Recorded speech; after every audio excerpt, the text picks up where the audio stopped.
नमस्कार साथियों, मैं गोविंद मालवीय आपका हार्दिक स्वागत करता हूं। और कुछ साथी जो इस वीडियो सीरीज में नए जुड़े हैं उनके लिए मैं स्पेशली बता दूं कि हम भारत के इतिहास का समग्र अर्थात संपूर्ण अध्ययन की सीरीज चला रहे हैं, जिसके अंतर्गत हम भारत के इतिहास की एक एक बारी की कंपटीशन के हिसाब से देख रहे हैं। हमने प्राचीन भारत के इतिहास को, संपूर्ण इतिहास को बारीकी से देखा और आप प्लेलिस्ट में जाकर देख सकते हैं। हमने काफ़ी बारीकी से चर्चा कर रखी है।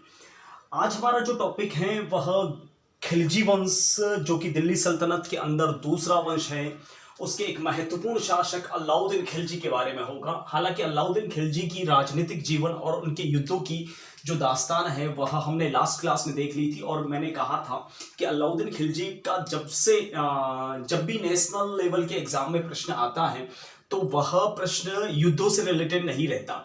राजस्थान के इतिहास को देखते हैं तो अलाउद्दीन खिलजी एक विलन नजर आता है, जिसने सबसे पहले जैसलमेर पर हमला किया। जैसलमेर के बाद में उसने गुजरात पर हमला किया। गुजरात के बाद में उसने रणथंभौर पर हमला किया, फिर चित्तौड़ पर, फिर भटनेर पर। उस भटनेर के बाद में उसने मालवा पर, मालवा के बाद में उसने सिवाना पर हमला किया, और सिवाना के बाद जालोर पर हमला किया।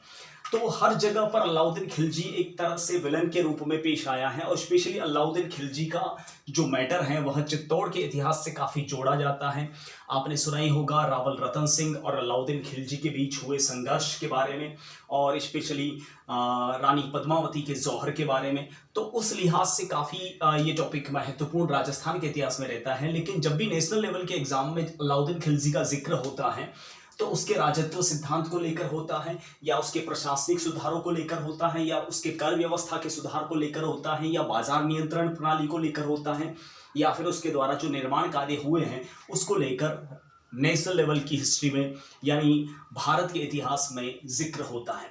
तो मैंने कुछ पॉइंट्स बना रखे हैं। ये ज़रूरी इसलिए थे क्योंकि मुझे पता है कि यहाँ से सवाल अक्सर भारतीय इतिहास में ज़्यादा पूछे जाते हैं। दिल्ली सल्तनत में ये दूसरा सुल्तान है खिलजी वंश का। पहला सुल्तान इसी का चाचा या फिर इसी का ससुर जो था जलालुद्दीन खिलजी, और उसके बाद में ये अलाउद्दीन खिलजी। पूरा नाम था अलाउद्दीन गुरशब शाह खिलजी, और इसने एक उपाधि ग्रहण की थी सिकंदर उत शाम की, यानी दूसरा सिकंदर स्वयं को कहता था। देखिए, अलाउद्दीन खिलजी का राजत्व सिद्धांत जो है, यानी राजा बनने का जो सिद्धांत था वह एक तरह से निरंकुश था। ठीक है, वह किसी के अधीन शासन नहीं करना चाहता था, न तो वह खलीफा के अधीन शासन करना चाहता था, वह स्वयं भू एकाधिकार वाला सुल्तान बनना चाहता था। वह सोचता था कि राजत्व यानी सरकार भी मैं ही हूं, ईश्वर भी मैं ही हूं, खुदा भी मैं ही हूं, सब कुछ मैं ही हूं, यानी मेरा निर्णय जो है वह अंतिम निर्णय है। यह है उसका राजत्व सिद्धांत मोटे तौर पर। देखिए, इससे पहले दिल्ली सल्तनत के जितने भी सुल्तान थे गुलाम वंश, वे खलीफा से पत्र लिखवाते थे, खलीफा से लाइसेंस लेते थे शासन करने का। इसने पहली बार खलीफा से लाइसेंस लेना उचित नहीं समझा और इसने अपनी स्वतंत्र सरकार चलाई, और ये उसका राजत्व का सिद्धांत है। राजत्व में कुल मिला के हम कह सकते हैं अलाउद्दीन खिलजी देवत्व समझता था, यानी राजा ही देवता के समान है, देवत्व में राजत्व नहीं। देखिए, ये दो शब्द अक्सर भारतीय इतिहास में ज्यादा महत्वपूर्ण होते हैं राजाओं के लिए, एक राजत्व में देवत्व और एक देवत्व में राजत्व। अब आप सोच रहे होंगे कि उल्टा सीधा तो एक ही बात है, लेकिन अलग है। एक तो राजा स्वयं को देवता घोषित करे, यह हुआ राजत्व में देवत्व, यानी एक राजा अपने आप को भगवान समान समझे, और एक जो देवत्व में राजत्व, ठीक है, यानी जनता उस राजा को देवता समान समझे, यानी यहां पर वो लोकप्रिय राजा है और यहां पर वह निरंकुश राजा है। तो अलाउद्दीन खिलजी राजत्व में देवत्व समझता था, इसलिए उसका निरंकुश राजत्व सिद्धांत था। वह न तो खलीफा से लाइसेंस लेना चाहता था और न ही वह किसी के मुखालफत होना चाहता था। वह सिर्फ और सिर्फ ये चाहता था कि सब कुछ मैं ही हूं। ठीक है, प्रशासनिक सुधारों की अगर मैं बात करूं तो वो व्यक्ति की योग्यता पर बल देता था। जो योग्य व्यक्ति है उसी को वह चुनता था। ऐसा नहीं है कि चमचों को चुनता था, जो चाटुकार होते थे उनको चुनता था। इस कारण से वह काफ़ी सक्सेस भी रहा, उसकी सेना भी काफ़ी शक्तिशाली रहती थी हमेशा। कुछ पदों का इजाद किया था उसने, जैसे बरीद ए ममालिक गुप्तचर विभाग। जो देखिए बरीद ए ममालिक जो राजा का गुप्तचर होता था, पर्सनल गुप्तचर। एक यहाँ मुन्नेहान भी लिखा है मैंने, वह गुप्तचर होता था बाजार से संबंधित। बाजार में घूसखोरी हो रही है, कालाबाजारी हो रही है, लाल फीताशाही हो रही है, तो उसका नियंत्रण रखता था मुन्नेहान। लेकिन बरीद ए ममालिक जो है वो विदेशी मामलों में गुप्तचरी करता था। दूसरा था दीवाने वजारत। देखिए मुगल काल में दीवाने वजारत एक तरह का प्रधानमंत्री होता था, लेकिन अलाउद्दीन खिलजी के समय एक मुख्यमंत्री दीवाने वजारत कहलाता था, और बाद में यही पद जो है वकील सल्तनत यानी एक तरह से कानूनी सलाहकार के रूप में भी मुगल काल में बना। ठीक है। दीवान इंशा, मुगल काल में दीवान इंशा जो होता था एक तरह से जो है न्यायाधीश का काम करता था, और लेकिन यहाँ पर अलाउद्दीन खिलजी के शासनकाल में दीवानी इंशा जो है शाही आदेशों का पालन करने वाला व्यक्ति माना जाता था। एक होता था दीवाने आरिज। दीवाने आरिज होता था सैनिक मंत्री या सैन्य मंत्री। दीवाने रसालात जो विदेश मंत्री कहलाता था। साथ ही साथ दीवाने मुस्तखराज, देखिए यह पद उसने इजाद किया था बाजार नियंत्रण प्रणाली के लिए। दीवाने मुस्तखराज पूरे बाजार पर नियंत्रण रखता था। उसने कुछ कर भी लगाए थे, जैसे खराज। खराज एक तरह की लगान होती थी। ठीक है।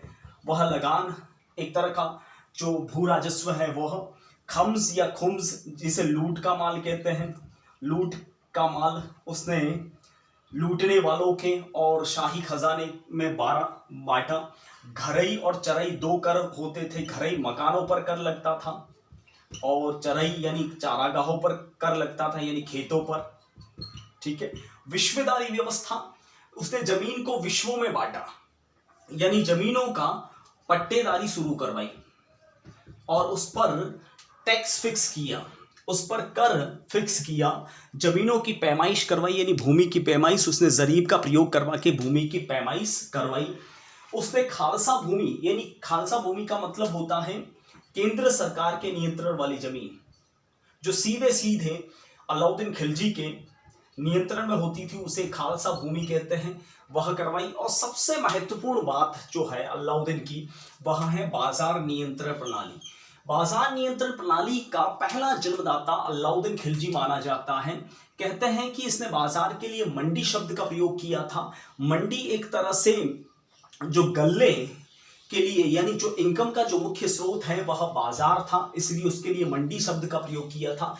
यह भारतीय इतिहास का पहला शासक है, सुल्तान है, जिसने वस्तुओं के दाम तय किए, फिक्स किए, यानी एमआरपी तय करने वाला पहला शासक जो था वह अलाउद्दीन खिलजी था। ठीक है। वस्तुओं के दाम तय किए, सट्टेबाजी, कालाबाजारी, लाल फीताशाही पर नियंत्रण स्थापित करवाया इसने। कुछ पद भी बनाए, जैसे शहनाए मंडी जो बाजार अधीक्षक कहलाता था, दीवाने रियासत जो बाजार नियंत्रण प्रणाली कहलाती थी, सराय अदल न्याय के लिए एक विभाग स्थापित किया, बरीद ए मंडी जो बाजार का इंस्पेक्टर होता था, निरीक्षक होता था, वह बाजार में गुप्तचरी करने वाला मुन्नेहान करवाया।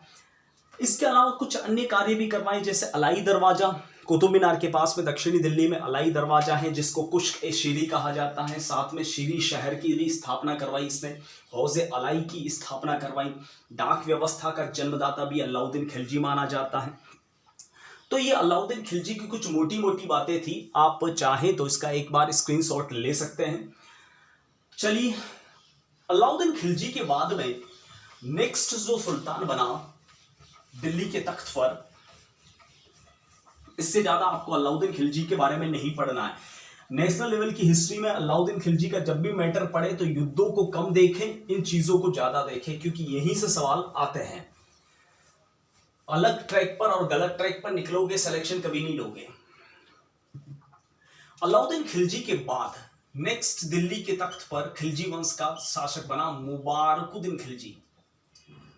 मुबारकुद्दीन खिलजी यह एक तरह का पागल सुल्तान था। 1316 से 1320 के बीच में यह सुल्तान बना। पागल सुल्तान था, दुनिया का एकमात्र सुल्तान जिसको नग्न रहने का शौक था। दरबार में ये नंगा बैठा करता था। इसे नंगे लोग पसंद थे, चाहे औरतें हो, बड़े हो, बुजुर्ग हो, वो सारे नंगे रहते थे। तो ये ज्यादा खुश होता था और इसने आदेश भी निकाला था कि सारे नंगे रहेंगे। ये स्वयं भी नंगा ही सिंहासन पर बैठता था। ठीक है, इसने स्वयं को खलीफा भी घोषित किया था, यानी धर्मगुरु घोषित कर लिया था। ठीक है, यह प्रथम भारतीय मुसलमान था जो सुल्तान बना।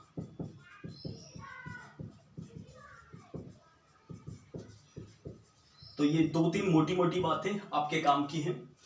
नेक्स्ट जो खिलजी वंश का अंतिम सुल्तान है जिसका नाम है उमर खिलजी। ये उमर खिलजी काफी छोटा था, बच्चा था, और इसकी हत्या अलाउद्दीन खिलजी का जो गुलाम था मलिक काफूर, उस मलिक काफूर ने अलाउद्दीन खिलजी के इस गुलाम, इस अंतिम सुल्तान की हत्या कर दी थी। और 1320 ईस्वी में काफूर ने सुल्तान बनने की कोशिश की, लेकिन जनता ने इनके ही सिपाहसालार गयासुद्दीन तुगलक को सुल्तान घोषित किया, सुल्तान बनाया। तो नेक्स्ट जो वंश आएगा वह होगा तुगलक वंश। तुगलक।